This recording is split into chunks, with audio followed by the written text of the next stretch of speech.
ceux qui doutent, qui se questionnent sur la foi et la science, découvrez Souviens-toi, l'émission qui explore la vérité biblique avec une perspective moderne. Rejoignez-nous chaque dimanche à 3h sur Hope Channel et la Hope Media Haïti. Souviens-toi, une expérience captivante pour nourrir votre curiosité intellectuelle et apaiser votre soif spirituelle. Plongez-vous dans des discussions profondes et éclairantes sur l'existence, la foi et la conciliation entre la Bible et la science dans Souviens-toi. Parce que la vérité peut être aussi fascinante que complexe. Souviens-toi, votre rendez-vous hebdomadaire pour explorer la sagesse biblique avec un regard moderne. Ne manquez pas ce voyage captivant chaque dimanche à 3h sur Hope Channel et la Hope Media Haïti. Souviens-toi!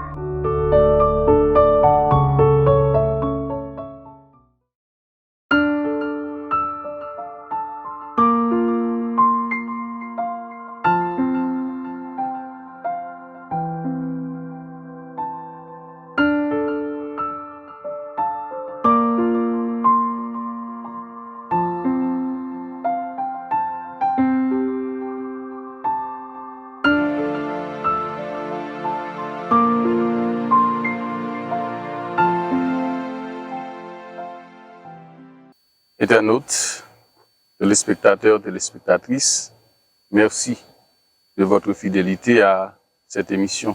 Nous sommes toujours très heureux de vous accueillir et de passer du bon temps ensemble. Aujourd'hui, nous sommes là pour parler ou de traiter d'un autre sujet et déjà nous vous souhaitons bonne participation. Bonsoir Franck. Bonsoir Mackinson et bonsoir à nos internautes. C'est toujours avec le même plaisir que nous apportons encore une fois aujourd'hui notre émission Souviens-toi. C'est le travail de mémoire qu'il ne faut pas oublier. Voilà, donc nous sommes en train de nous rappeler les bienfaits de Dieu, mais aussi et le résultat de nos mauvaises actions. Et une question est bien spécifique sur cela, effectivement, mais par exemple, ils ont eu cette connaissance, mais c'était la connaissance du mal. Du mal. Donc, c'est à cause du péché. Et donc, par rapport à cela, es-tu en train de nous dire, par exemple, que le péché ne produira jamais la connaissance du bien? Le bien ne peut pas résulter du péché. C'est impossible. Le bien ne peut pas provenir du péché. Ok? Ce que le péché produit toujours, c'est le mal, c'est la mort, c'est la misère. Par exemple, dès que le péché est entré, dès que Adam et Ève vont accepter d'obéir à la voix de Lucifer, et puis qu'est-ce qui va se passer? Premièrement, ils vont commencer à détruire l'environnement. Ok? Donc ils vont détruire un figuier pour pouvoir. Donc c'est là que tu voulais arriver. Oui, exactement. Okay. Donc ils vont commencer à détruire un figuier, ok? À détruire l'environnement, pour essayer de cacher leur nudité. Leur nudité. Hein. Ok. Et ils voulaient devenir comme Dieu, atteindre un niveau supérieur. Et qu'est-ce que ça va donner comme conséquence? Ils vont tomber. Ils vont tomber plus bas qu'ils étaient. Et ils vont maintenant continuer à essayer de trouver ce qu'ils voulaient par leur propre moyen en dehors de Dieu. Et ils vont aller de catastrophe en catastrophe. De catastrophe en catastrophe. Bon, nous n'avons pas pris le temps de lire tous les textes. Oui. Ok? Mais le verset 8 nous dit, dès qu'ils entendent la voix de Dieu à partir de ce moment-là, eh bien, ils se sont cachés. Et comment comprenez-vous cela? Cela signifie le fait pour l'homme de s'enfuir et loin de la face de Dieu. Loin de la face de Dieu. Loin de la face de Dieu. C'est-à-dire, le péché, ce qu'il fait, c'est rompre les relations entre Dieu et l'homme. Disons de préférence entre l'homme. Entre l'homme et Dieu. Hein. Parce que cette initiative de rompre, c'est pas Dieu qui l'a prise, c'est l'homme. Et comment expliques-tu cette rupture? Eh bien, qu'est-ce qui va se passer, c'est que le péché ne peut pas tenir dans la présence de Dieu. Le péché est odieux aux yeux de Dieu, mais le péché également ne supporte pas la présence de Dieu.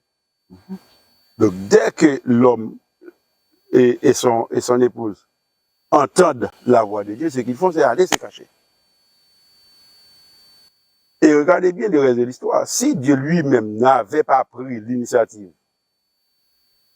de rétablir la relation avec le genre humain, le genre humain était perdu pour l'éternité. Parce qu'ils sont allés se cacher. C'est Dieu qui les a appelés pour leur demander où ils sont. Mais il commençait, par exemple, par trouver des moyens, par trouver des solutions pour gérer le problème du mal. Oui, mais leur solution était-elle réellement une solution ou je dirais une autre manifestation du même problème? Ils n'ont pas trouvé de solution. Ils ont tenté des solutions, mais ils n'ont pas trouvé de solution.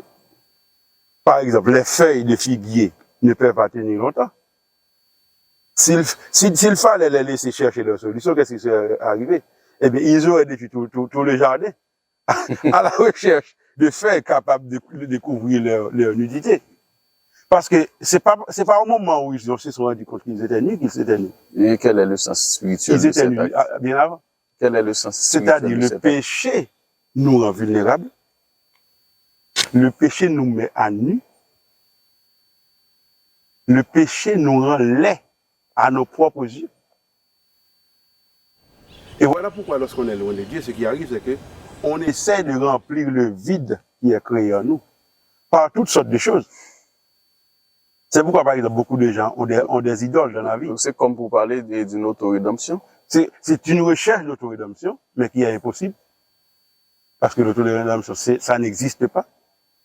C'est ce que l'homme a toujours cherché dans toute l'histoire de l'humanité, mais ça n'existe pas, l'autorédemption. Il n'y a que Dieu qui soit capable de donner la rédemption.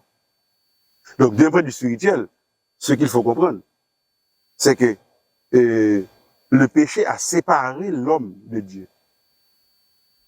Et Dieu va faire un jugement à ce moment-là. Oui, et nous allons constater ça. Donc, et quand l'homme a essayé de fuir Dieu, c'est-à-dire cette rupture, et nous dirions c'est comme si l'homme s'est coupé de la source de la vie éternelle. Est-ce que tu le vois aussi dans exactement. ce sens? C'est dans ce sens qu'il faut le lire. L'homme s'est coupé de toute source de vie, de la source de la vie. Il n'y a qu'une source de vie. Dans tout l'univers, il n'y a qu'une source de vie. Il n'y en a pas deux. C'est Dieu qui est la source de vie. Toute séparation de Dieu entraîne la mort. Et surtout la vie éternelle. Non, mais il n'y a pas de vie. Ok. Il y a une vie ici, mais qui en réalité est un entraînement pour la vie. Ok. Pour la vraie vie. Pour la vraie vie. qui est la vie éternelle. Donc, ce qui s'est passé, c'est que, en se séparant de Dieu, l'homme s'est coupé de la vie. Ok. Maintenant, il a commencé à chercher la vie pour lui-même. Et ce qui va se passer, c'est que Dieu lui-même va faire un jugement parce que Dieu, c'est comme ça qu'il possède. Ouais. Dieu, c'est quelqu'un qui sait tout, mais qui ne se base pas sur son savoir, sur son omnisavoir, son omniscience, pour prendre ses décisions. Avant de prendre des décisions, il donne à celui qui est concerné la possibilité de dire ce qu'il a à dire. Voilà pourquoi Dieu demande à Adam, pourquoi tu te caches? Qui t'a dit que tu es nu? As-tu mangé de l'arbre au sujet duquel je t'avais dit de ne pas manger? Tout ça, ce n'est que son rhétorique. Dieu sait qu'il l'a mangé. C'est comme la DCPJ ou le juge d'instruction qui est en train de mener son enquête. Voilà. Il pose des questions. Voilà. Mais maintenant, il faut prêter attention aux réponses. Les inculpés, hein. Dieu pose des questions. Mais il faut prêter attention aux réponses. Voilà. Par exemple, lorsqu'il demande à Adam, as-tu mangé du fruit? Adam n'a pas dit oui. Avant de répondre, par exemple, ok. Mais je vois dans cette scène de jugement, il y a beaucoup d'accusations. Mais c'est ce que j'allais te faire constater. Il y a tellement d'accusations que même le juge est accusé. Comment tu expliques là, le juge même le juge est accusé. Le juge, c'est Dieu. Le juge, c'est Dieu. Donc, Dieu est accusé aussi dans ce jugement. Écoutez ce qui va se passer. Okay, lorsque Dieu pose la question, et au verset 12, l'homme répondit à Dieu, la femme que tu as mise auprès de moi m'a donné de l'arbre et j'en ai mangé. Qu'est-ce qu'il a été de dire?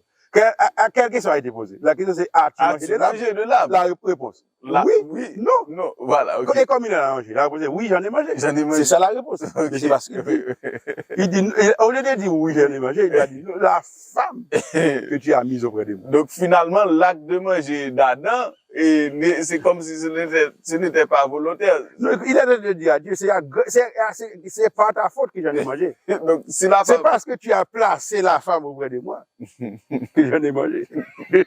C'est-à-dire, c'est là cette femme qui a idée là, qui m'en a apporté, et j'en ai mangé. Si tu n'avais pas mis cette femme auprès de moi, elle ne serait pas allée cueillir l'arbre. Je serais très bien ici. Donc, Adam a accusé Dieu. Et si nous étions dans un tribunal, et nous dirions aussi, Satan, Adam, ne fait pas seulement d'accuser Dieu, mais il le récuse aussi. C'est comme s'il était en train de dire à Dieu qu'il n'est pas digne de le juger. Parce que toi aussi, tu es coupable. Donc, son plaisir, c'est d'accuser Dieu. Tout cela, c'est le péché. C'est le péché. Donc, comment le péché fonctionne? Le péché nous fait toujours croire que c'est l'autre qui a tort. Et un peu plus loin, dans l'histoire, Adam et Ève vont avoir des enfants. Ouais. On peut revenir à l'histoire après, mais ici, on comprend ce que je dis. Adam et Ève vont avoir des enfants. Et les premiers, c'est Caïn et Abel. En tant que fils d'Adam et Ève, ils ont appris par leurs parents que Dieu demande à toutes ces créatures de l'adorer. Eh bien, ils vont se présenter pour adorer Dieu, au chapitre 4. Mais on verra que l'adoration de Caïn ne sera pas agréée parce qu'elle n'est pas conforme aux critères exigés par Dieu. Tandis que l'adoration d'Abel sera agréée parce que Abel lui-même est agréable à Dieu. Mais qu'est-ce que Caïn va trouver comme solution lorsque son adoration, son offrande n'aura pas été agréée de Dieu? Il va tuer son frère. En quoi son frère est-il coupable du fait que son offrande n'a pas été acceptée? Rien. Ce n'est pas Abel qui a... Mais il préfère rejeter la faute sur son frère. Ok. Aujourd'hui, la personne, par exemple, ne réussit pas dans quelque chose et puis il regarde son voisin. Ok. C'est comme un élève qui est dans une classe et puis qui voulait avoir une moyenne de 6 mais qui a une moyenne de 4. Donc c'est un ennemi qui a fait ça. Et qui regarde que c'est l'autre élève qui est à côté, c'est lui la faute. Comme si c'est cet élève qui aurait dû étudier pour lui, pour qu'il puisse réussir son examen. Donc, nous avons toujours tendance à rejeter nos fautes sur quelqu'un d'autre. Voilà pourquoi j'aime dire, lorsque quelqu'un rejette le mal qui lui arrive sur quelqu'un d'autre, ce n'est pas une attitude intelligente. Ça ne fait pas progresser. Parce que nous sommes en train de répéter une expérience qui a été réalisée dès le départ et qui montre qu'il n'y a pas de fruit là-dedans. Accuser quelqu'un de ce qui m'arrive, c'est contre-productif. C'est contre-productif. Donc, dans ce jugement, ce qu'on le constate, c'est des accusations par-ci, des accusations par-là. Et Adam accuse Dieu d'avoir mis la femme. La femme, elle va accuser le serpent. Et si Dieu avait posé la question au serpent, le serpent aurait accusé encore Dieu. Et comme Dieu savait déjà que toutes les accusations du serpent, puisque la chose a déjà commencé, ça fait longtemps dans le ciel. Donc Dieu n'a pas pris le temps de reposer la question. Mais qu'est-ce que tout ça dit? Que la tendance, c'est de rapporter tout le mal contre Dieu. Mais jusqu'à aujourd'hui, c'est ce que l'humanité fait. Par exemple, nous avons parlé de l'émission antérieure, du trilemme d'Épicure. Mais le trilemme d'Épicure, c'est quoi? C'est une attaque contre Dieu. Le trilemme d'Épicure dit, Dieu est bon, Dieu est tout puissant, mais le mal existe. De ces trois choses, l'une est fausse. Soit Dieu est bon, il n'est pas tout puissant parce que le mal existe, ou bien soit Dieu est tout puissant, il n'est pas bon parce que le mal existe. De toute façon, parmi les trois propositions, il y en a une dont nous sommes sûrs, c'est que le mal existe. Le mal existe. Tout le monde constate. Tout le monde constate les conséquences du mal. Dans ce cas, des deux autres propositions, il y en a une qui est fausse. Soit Dieu n'est pas bon, soit Dieu n'est pas tout puissant. C'est-à-dire, même le trilemme d'Épicure, que nous avons déjà expliqué, nous allons y revenir, a tendance à accuser Dieu. Aujourd'hui, même les plus grands pécheurs, ceux qu'ils vous disent. Mais où était Dieu dans tel cas? Par exemple, il y a un crash d'un avion, par exemple, et il n'y a pas de survivants. Mais où était Dieu? Un enfant innocent a été dévoré par un prédateur quelconque. Mais où était Dieu? C'est-à-dire, dès que le mal se manifeste, la tendance est de rejeter la faute sur Dieu. Mais c'est une tendance contre-productive. Ce qui arrive, c'est que le mal, c'est un choix de l'humanité qui préfère se séparer de Dieu au lieu d'obéir à la parole de Dieu. C'est ça le mal. Ça, le... Et Dieu a montré que lui, il a la solution du mal. Parce que pour résoudre le problème du mal, ce que Dieu a fait, c'est qu'il s'est donné sur la croix. Il est mort pour résoudre le problème du mal. Eh bien, aujourd'hui, nous pouvons encore souffrir du mal, mais nous savons que cette souffrance est momentanée. Oui. Parce que nous avons la promesse de Dieu que bientôt il reviendra et qu'il essuiera toute larme de nos yeux, que la mort ne sera plus, qu'il n'y aura ni deuil, ni cri, ni douleur. Parce que toutes ces choses-là vont disparaître. Et nous pourrions dire Amen. Amen. Ok. Yes. Voilà, bref. Et maintenant, tout cela s'est passé et Dieu va prononcer son verdict. Et la suite, ou bien la conclusion de cet acte de jugement de Dieu va conduire à l'exclusion et au déguerpissement. Donc au tribunal, nous dirions une action en déguerpissement. D'ailleurs, Dieu sera obligé de déguerpir du jardin. Du jardin. Et donc tout de suite, et nous pouvons constater ou observer un changement de cadre de vie de l'homme. Tu as bien fait d'insister sur ce changement. Parce que réellement, ce qui va arriver, comme conséquence immédiate, c'est que Dieu sera obligé d'interdire l'entrée du jardin à Adam et Ève. Parce que si après le péché, ils avaient mangé de l'arbre de vie qui est en Éden, qui est dans le jardin d'Éden, ce qui serait arrivé aurait été très grave pour l'humanité. Okay. Parce que comme ça, ils allaient vivre éternellement dans la souffrance. Parce que c'est un arbre de vie. S'ils en mangent, ils vont rester en vie. Okay. Donc ils allaient rester en vie avec le péché dans leur chair, qui allait les dégrader pendant l'éternité. Voilà. Donc, ils allaient pouvoir vivre éternellement dans la souffrance. C'est-à-dire, l'acte de manger de l'arbre et de vie et de l'homme ne l'aurait pas pu. Ne l'aurait pu épargner des conséquences. Non, non. S'il avait mangé de l'arbre de vie après le péché, il serait resté en vie, continuer à vivre, mais tout en payant les conséquences du mal. Okay. Donc ça allait être une catastrophe. Donc c'est par amour. C'est par amour pour l'homme que Dieu a empêché à l'homme d'accéder à l'arbre de vie. Donc Dieu a placé des anges pour empêcher l'accès à l'arbre de vie. Okay. Parce que Dieu avait une meilleure solution. Ok? Voilà. Donc, la solution, c'est ce que je viens d'expliquer tout à l'heure, que Dieu a choisi lui-même de mourir. Donc, qu'est-ce qui va se passer? À partir de ce moment-là, l'homme sera expulsé et déguerpi, pour utiliser le langage juridique. Il sera déguerpi du jardin. Et le jardin, qui était un lieu d'abondance, l'homme va le perdre. Et il sera maintenant obligé de vivre dans une vie de disette. Au point que Dieu lui dit, c'est sur la sueur de son front, avec beaucoup d'efforts, qu'il devra travailler le sol, parce qu'il faut voir également le régime alimentaire tout cela de l'homme. Parce qu'avant ça, l'homme pouvait manger les fruits, et c'était suffisant pour sa santé. Mais maintenant, il devra travailler le sol, parce que les fruits maintenant ne suffisent plus pour le maintenir en vie. Il faudra ajouter le travail des champs. Okay? Il faut qu'il travaille de les ronces et les épines. Okay? Pour pouvoir trouver à manger. Donc ça, ce sont des conséquences de ce qui va arriver. Okay. Et là, plus tard, si tu continues à explorer la Bible, qu'est-ce que tu vas voir?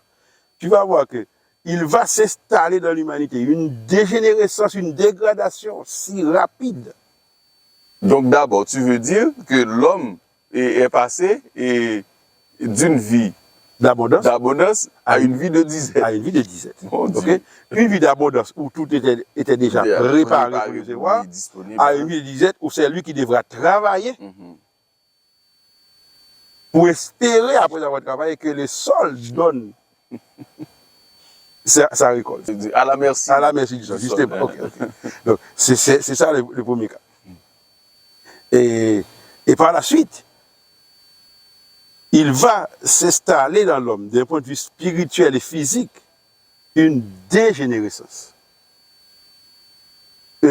Premièrement, tu vas avoir les enfants d'Adam et Ève, avec un qui sera obéissant et qui acceptera de marcher selon la voie de Dieu, et qui en conséquence va les payer de sa vie, et l'autre, lui-même,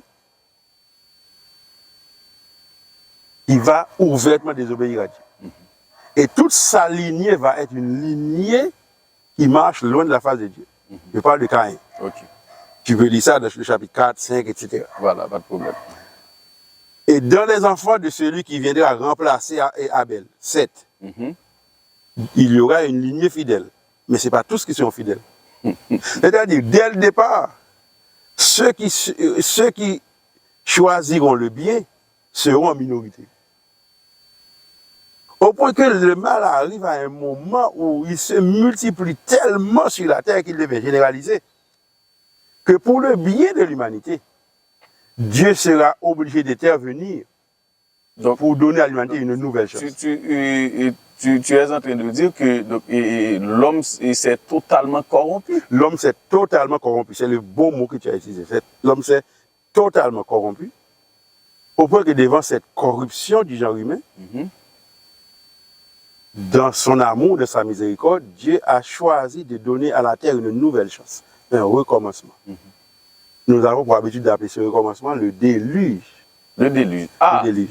Tu es évidemment, jusque-là. Évidemment, j'espère que l'on pourra réaliser une émission sur le déluge, où nous pourrons voir ce que la science a à nous dire sur le déluge, pour comparer tout ça avec ce que la Bible nous dit.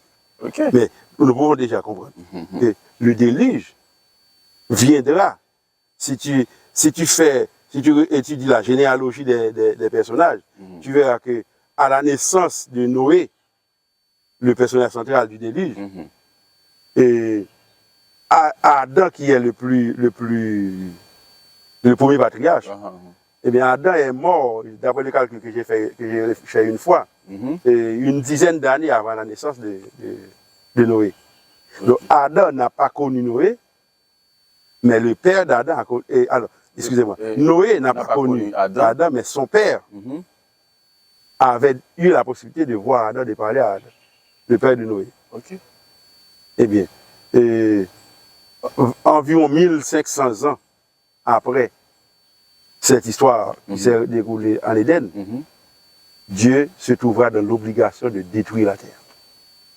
C'est-à-dire le péché se sera tellement propagé et généralisé que pour espérer une rédemption pour la terre, Dieu sera obligé de la détruire. Donc tout cela, ce sont des conséquences du mal. Nous sommes en train de constater certaines conséquences du mal. Et c'est le déluge en est, je dirais, une des conséquences les plus connues. Et qu'est-ce qu'il y a à apprendre? Qu'est-ce qu'il y a à apprendre de cet événement, ou bien du déluge? Bon, le déluge a beaucoup d'enseignements pour nous. Le déluge a surtout, je dirais, un message à nous enseigner. Ce message, c'est que tout n'est pas perdu. Parce que malgré un déluge qui détruit la terre. Oui, mais avant cela, j'aimerais que tu nous dises les conséquences. Les conséquences. Bon, il y a beaucoup de conséquences. Il y a beaucoup de conséquences. L'une des premières conséquences, je crois que nous avons attiré l'attention sur ça dans l'une de nos émissions antérieures, c'est que lorsque Dieu a créé la terre, il a séparé les eaux en dessous avec les eaux qui sont en dessus. Ensuite, il a regroupé toutes les eaux qu'il y avait sur la terre en un seul lieu pour faire apparaître la portion sèche, la terre ferme. Oui, voilà. C'est pour cela que nous avons dit au départ que le récit biblique, parmi tous les récits que nous avons sur les origines du monde, le récit biblique, c'est le seul qui nous dit qu'au départ, il y avait sur la terre un seul continent. Ce que la science a déjà démontré, les recherches scientifiques ont déjà démontré. Au point qu'il y a un nom pour ce continent, qui est la Pangée. Voilà. Eh bien, à partir du déluge, tu n'auras plus un continent. Tu vas avoir plusieurs continents. Les continents que nous connaissons aujourd'hui sont le morcellement de la Terre, c'est une conséquence du déluge. Pourquoi? Parce que le texte nous dit que ce sont les eaux qui étaient en dessous. Ce sont les sources de cet abîme qui se sont ouvertes. Et l'eau a jailli de ces ouvertures. Et c'est cette eau qui a jailli qui est retombée sur la terre. Et c'est cette eau qui a causé le déluge. Donc, pour produire le déluge, Dieu a séparé la terre en faisant des ouvertures donc, voilà. dans l'abîme. Ok. Ok? Donc, je dirais, la séparation de la terre aujourd'hui en 5 continents, c'est l'une des conséquences les plus visibles du déluge. Ok. Par exemple, il n'y a aucun autre moyen d'interpréter les recherches scientifiques, sinon que reconnaître qu'il y a une catastrophe qui a produit la séparation des continents. Puisqu'il a déjà été établi que c'était un seul continent, comment est-ce qu'on arrive à plusieurs continents aujourd'hui? Eh bien, la formation de ce qu'on appelle les cordillères des Andes, nous reprendrons ça dans une autre émission, eh bien, ne peut se produire que parce qu'il y a eu une catastrophe. Une catastrophe sur la surface de la Terre. Ok. Donc, ça, ce sont des conséquences du déluge que l'on peut voir jusqu'à aujourd'hui. Okay. Je parle des conséquences physiques.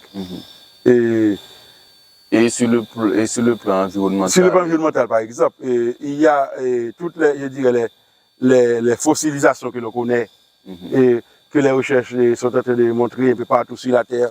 Il n'y a pas un seul continent où on ne trouve pas de fossiles. Il y a toujours des fossilisations. Eh bien, le processus de fossilisation, c'est un processus qui exige une catastrophe. OK? Parce que si un animal meurt naturellement, ce qui va arriver, c'est qu'il va pourrir. S'il reste ici, il va pourrir. Okay. Il ne va pas se fossiliser, il va se pétrifier. Okay. Il va pourrir. Pour qu'il y ait fossilisation, il faut qu'il y ait une catastrophe. Et bien tout ça, toutes les fossiles, 70% de la Terre est couverte de fossiles. Eh bien, ça, c'est les conséquences du déluge. Du déluge et ensuite, et toute cette verdure qui existait avant le déluge, donc, qui a disparu également. Vous parlez d'une dégradation accélérée. Oui, mais pour l'homme, il va y avoir des conséquences plus immédiates aussi. Par exemple, l'homme sera obligé de changer de régime alimentaire. Ah, ok, oui, puisque... Parce que avant, ce qu'on a vu, c'est qu'avant, l'homme vivait de ce que la terre produit. Des arbres fruitiers et de la production de la terre. Mais après le déluge, une année, parce que le déluge c'est 40 jours de pluie, plus pratiquement une année pour que l'eau recule et que la terre puisse recommencer la portion sèche puisse reparaître. Eh bien, à ce moment-là, il n'y avait rien sur la terre que l'homme pouvait manger. Pour que l'homme, Dieu a été obligé de dire à l'homme qu'il n'a pas le choix, il peut manger des animaux, mais seulement des animaux purs. Oui. C'est pour cela également que Dieu avait pris la précaution de faire entrer dans l'arche 7 paires parmi les animaux purs et une seule paire des animaux impurs. Parce qu'il savait que l'homme allait avoir besoin de manger des animaux pour pouvoir rester en vie. Okay. Mais écoute, si tu observes cela, ça c'est intéressant de l'observer. Par exemple, tu verras, lorsque tu vois une généalogie d'Adam, au chapitre 5 de la Genèse. Ok. Tu vois par exemple qu'Adam, nous sommes à quel verset? On est au verset 5. Ok, verset 5. Qu'Adam a tous les jours d'Adam engendra un fils auquel il a donné le nom de Seth, et tous les jours d'Adam vécu furent de 930 ans, puis il mourut. 930 ans. Il y a un ami qui m'a posé la question, est-ce que je sais comment on comptait à l'époque? C'est une question. Si la personne pose la question fait sens pour la personne. Mais c'est une question ridicule. Parce que dans l'histoire de l'humanité, on n'a jamais compté autrement tel qu'on compte aujourd'hui. Aujourd'hui, c'est ça. Tel qu'on compte aujourd'hui. Oui. Qu'est-ce qui s'est passé? Il n'imagine pas comment Adam a-t-il pu vécu 930 ans. 930 ans. Pour lui, c'est impossible. Mais ce qu'il doit comprendre, c'est que si Adam n'avait pas péché, Adam aurait été vivant jusqu'à aujourd'hui.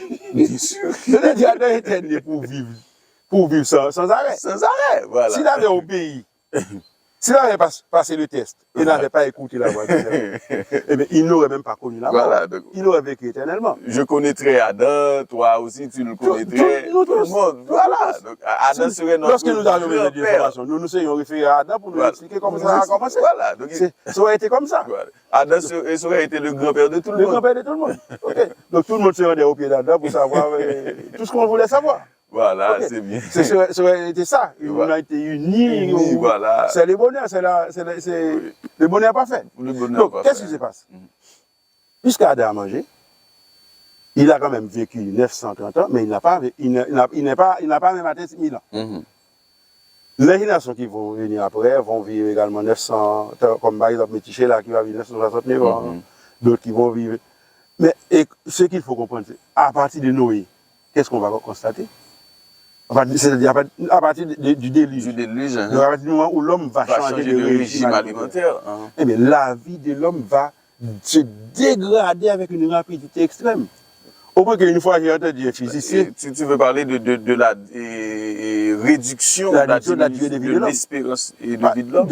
Pas de l'espérance, mais de la vie même de l'homme. De la vie même de l'homme. J'ai entendu un physicien, un docteur en sciences physiques, qui est un chrétien presbytérien. Ok. Et qui étudiait ces textes-là. Il dit, écoutez, il nous dit, peu importe le scientifique, en tout cas, il parle pour son domaine, le physicien, qui prend le texte de la Genèse, qui regarde le déluge, et qui constate, par exemple, à partir du chapitre 10, rien que pour prendre un exemple, à partir du chapitre 10, ok, Genèse 10, et qui voit comment la vie va se réduire avec rapidité. Eh bien, il nous dit, cette personne-là n'aurait aucune difficulté. Genèse 10? Ou non, je cite à partir de Genèse 10, par un verset spécifique. Ah, ok.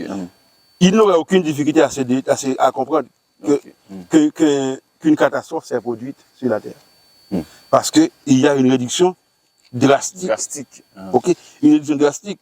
Au point que, par exemple, j'ai noté dans ma Bible un texte dans Genèse 25. Ok. Dans Genèse 25, qui parle d'Abraham.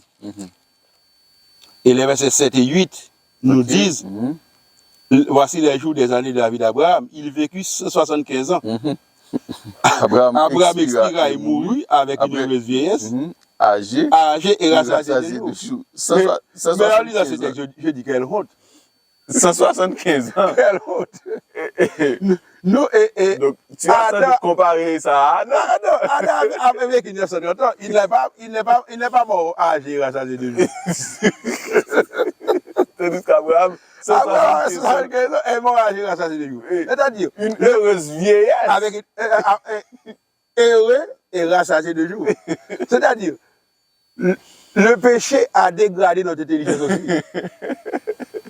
Le péché n'a pas seulement dégradé notre corps physique, il a dégradé notre intelligence aussi. Au point que maintenant nous sommes satisfaits de vivre 175 ans. Non, maintenant personne ne vit 175 ans.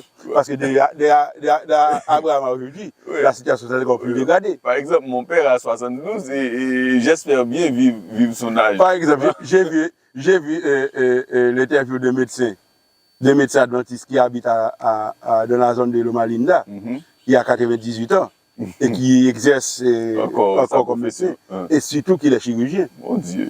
Mais il dit dans l'entrevue, il ne laisse pas les patients connaître son âge. Parce qu'il est sûr que si les patients savaient que le chirurgien là, c'est un homme de 98 ans, ils auraient eu peur de se faire opérer par un homme. Peut-être